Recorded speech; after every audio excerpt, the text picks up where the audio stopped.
l'école gratuite, la libre expression, assurance maladie, anti-rouge, présidence de sécurité. Et à Côte d'Ivoire, beaucoup d'autres choses se sont faites. Et vous dites les news, c'est blue les news, Goudou les news, Laurent les news. Si tu veux la paix, la liberté, le développement, ça c'est sa matière de base. Babo a su lutter pour implanter la cohésion, bien réfléchi pour la dignité de l'homme. Et Dieu, il a beaucoup souffert, il s'est beaucoup battu pour l'amour de Dieu et mon Babo.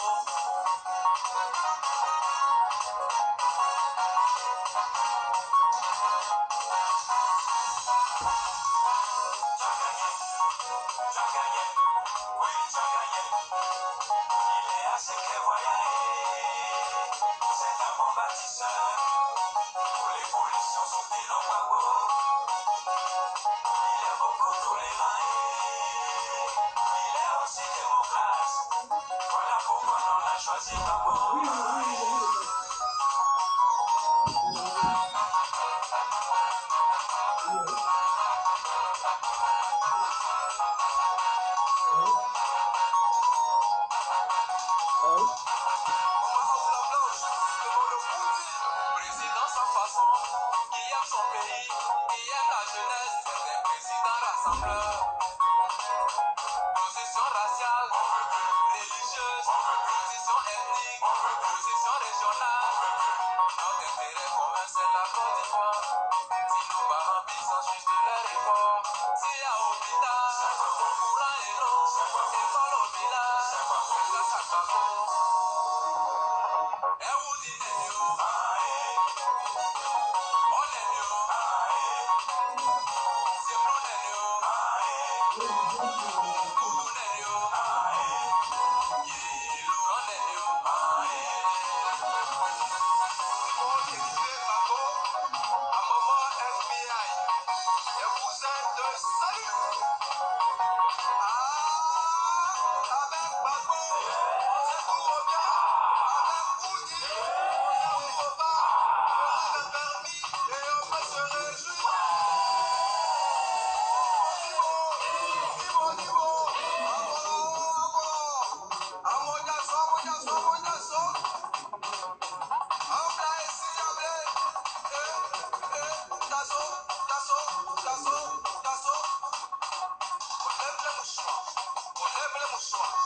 On lève les mouchoirs.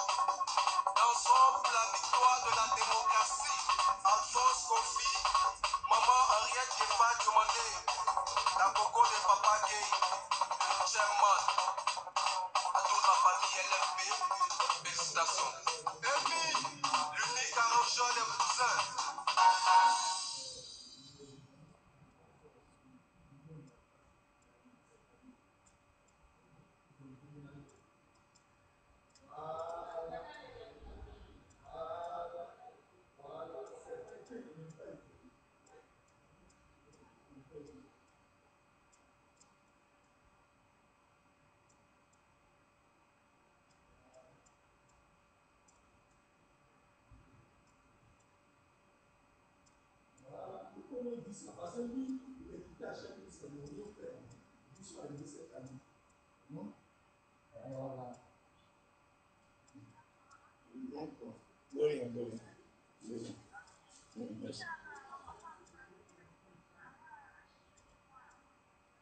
D'accord, il n'y a pas de problème, merci.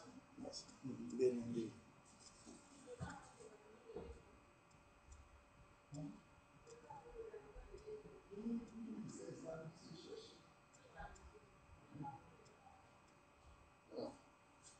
Bon, je m'excuse, j'étais au téléphone. Je m'excuse. Voilà, chers résistants, chers parents, je suis Steve Biko, l'ouragan, le président de la CAPOL, la coalition des analystes politiques pour la liberté et l'émancipation du peuple ivoirien et africain. j'aimerais m'adresser à Mamadou Koulibaly. Vous voyez, quand vous dites que Mamadou Koulibaly a démenti, parce qu'il a dit, hein, il a fait un post pour dire que Laurent Gbagbo a vendu la Côte d'Ivoire à la France. C'est Mamadou Koulibaly qui a dit ça, que Laurent Gbagbo a vendu la Côte d'Ivoire à la France. Bon. Qui nous explique, parce qu'il a travaillé avec le président Laurent Gbagbo, sans doute qu'il est complice, il a vu le président vendre certains dossiers ou bien vendre certaines richesses à la France, qui nous le disent. On ne balance pas les faux sons comme ça. Parce qu'en politique, ça s'appelle sonder le terrain. Quand on a envie de s'afficher comme un opposant politique ou bien un chef de file de l'opposition ou bien faire croire qu'on est le défenseur du peuple, je crois qu'il faut avoir les arguments appropriés à la lutte. Mais on a l'impression que quand ta drogue te monte dans la tête, tu vocifères et tu racontes des conneries, mais des mensonges. Mamadou Koulibaly, moi je suis très déçu de toi. Les accords qui ont été signés en 1961 entre Michel Debré et Houphouët-Boigny, Laurent Gbagbo n'était pas. Dans ces accords-là, il est dit que la terre, les 322 462 km² appartiennent à la France. Le sous-sol, toutes les richesses qu'on va trouver dans le sous-sol appartiennent à la France. Les richesses qu'on va trouver en l'air, s'il y en a, appartiennent à la France. Les richesses que les habitants, c'est-à-dire ceux qui habiteront à Côte d'Ivoire, et les Ivoiriens produiront, toutes ces richesses-là appartiendront à la France. Parce que c'est ce qui est signé dans le contrat. À telle enseigne que, pour attester le contrat, la France a déposé une base militaire pour surveiller leur contrat et pour surveiller leurs agents qu'ils ont déposés à la tête de la Côte d'Ivoire, à l'occurrence Houphouët-Boigny. Donc tous les chefs d'État qui viendront seront surveillés à partir du 43e bilan. C'est là-bas que se trouve le central d'écoute des services secrets et c'est là-bas que est orientée toute action politique que doit mener celui qu'ils ont déposé à la tête du pays. La BNI, la Banque nationale d'investissement, qui a été créée sous Laurent Gbagbo, créée par Laurent Gbagbo lui-même, a été vendue par Dramane Ouattara. Laurent Gbagbo n'était plus là. Il est toujours à la Cour pénale internationale. Les terres sont vendues à Abidjan et en province, c'est-à-dire à l'intérieur du pays. Et ces terres-là sont achetées par l'État marocain. Laurent Gbagbo n'est pas là. Il est à la Cour pénale internationale. La filière café-cacao, la structure qui a été mise en place, qu'on appelle la bourse du café et du cacao, a été, je pourrais dire, annulée. Cette filière a été dissoute. Donc, la filière café-cacao est gérée par le gouvernement même. Donc, le cacao, c'est l'État de Côte d'Ivoire dirigé par Dramane qui sait à qui vendre le cacao. Jusqu'à il n'y a plus de preneur, ça traîne au port. Et nos parents sont en train de suivre. Les 322 462 km², moi je n'ai jamais entendu que Laurent Gbagbo a vendu une portion de terre. Si tu as vu ça, comme tu as travaillé dans le gouvernement, tu étais ministre de l'économie, s'il y a eu ça, il faut nous dire. Parce que Laurent Gbagbo, je n'ai jamais entendu, il a vendu une portion de terre. Sous Ouattara,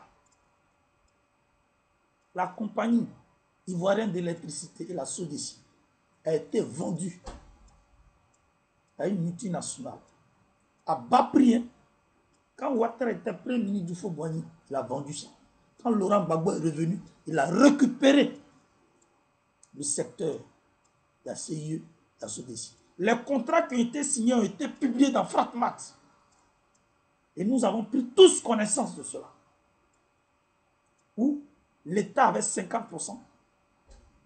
Et puis, Bouygues avec 50%. Si je ne me trompe pas.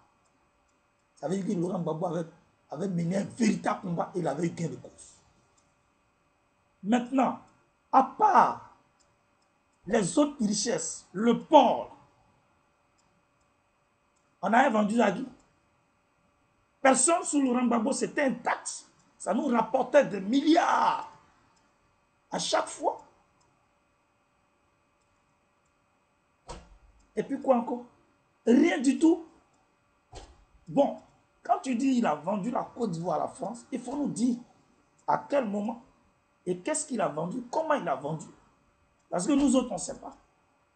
Arrête de nous balancer les faux sons pour te jouer les vrais connaisseurs ou les grands politiciens. Moi, je t'informe que tu es un nulard politique. Toi, tu es arrivé au FPI en 1991 et tu as dit que toi, tu ne savais pas faire la politique, mais tu voulais bien travailler pour ton pays pour que la Côte d'Ivoire sorte du sous-développement. Mais on a fait de toi ministre de l'économie et des finances. C'était plutôt versé sur nous. Parce que tu étais trop carré dans la tête. Tu t'attaquais aux investisseurs. Et puis tu nous ridiculisais. À telle enseigne que quand on a organisé les élections à l'Assemblée nationale, Laurent Gbagbo, Boga Doudou Sangare, ils ont souhaité qu'on t'élise pour faire de toi président de l'Assemblée nationale, afin que tu apprennes à faire de la politique. C'est ce qui s'est passé. Quand tu as été élu président de l'Assemblée nationale, tu recevais 6 milliards de francs CFA comme budget. Cet argent-là, tu as préféré nous trahir avec cette somme. Parce que tu allais rester au Ghana avec toute ta famille. Et tu étais en train de créer et monter de toutes pièces ton parti que tu appelles leader aujourd'hui. C'est cette enquête-là que Désiré Tagoro a menée. Et Désiré Tagoro, comme il a mené cette enquête, ça ne t'a pas plu. Et tu as commencé par le salir. Et ça crée un conflit entre toi, Mamadou Koulibaly, et Désiré Tagoro. Ça va même diviser les Ivoiriens. Moi, Biko, à cette époque, à la Sorbonne, nous avions fait des débats. J'avais pris position pour toi. Mais je m'étais trompé. Car tu es un gros lâche, tu es un ingrat. Parce que toi, tu crois que tu es le seul intellectuel au FPI. Toi, tu es arrivé avant des gens. Mais tellement on t'a privilégié, on t'a même aimé. On a fait de toi le 4e vice-président du Front populaire ivoirien. Dès que tu es sorti du parti, tu as commencé à raconter du n'importe quoi. Toi, tu connais quoi en politique? Toi, tu ne vaux rien en politique. Toi, tu crois que politique, là, c'est agrégation. Toi, tu crois que la politique, c'est gueuler seulement. Toi, tu gueules. Toi, tu connais rien.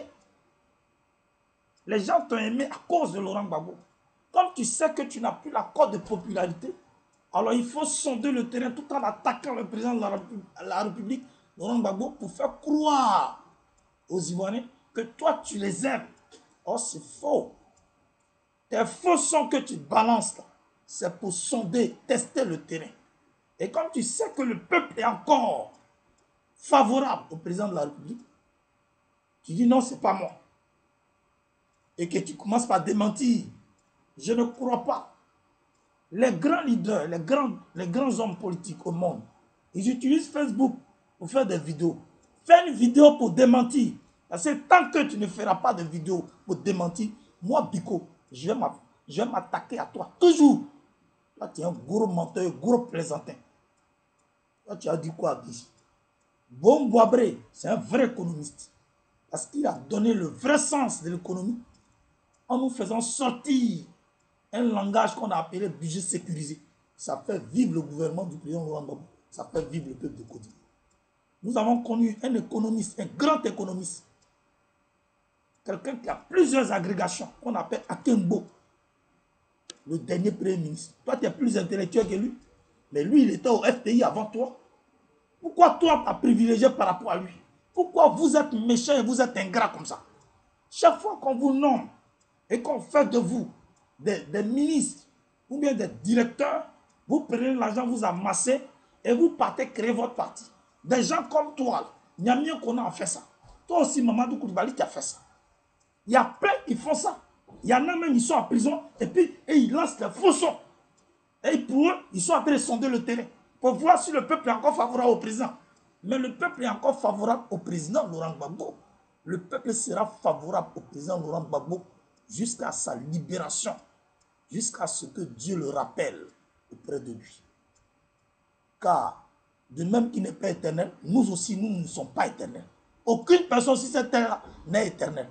Donc ferme ta grande gueule là et ferme ta bouche de vaurien, la maman de Kougali. Va te faire foutre.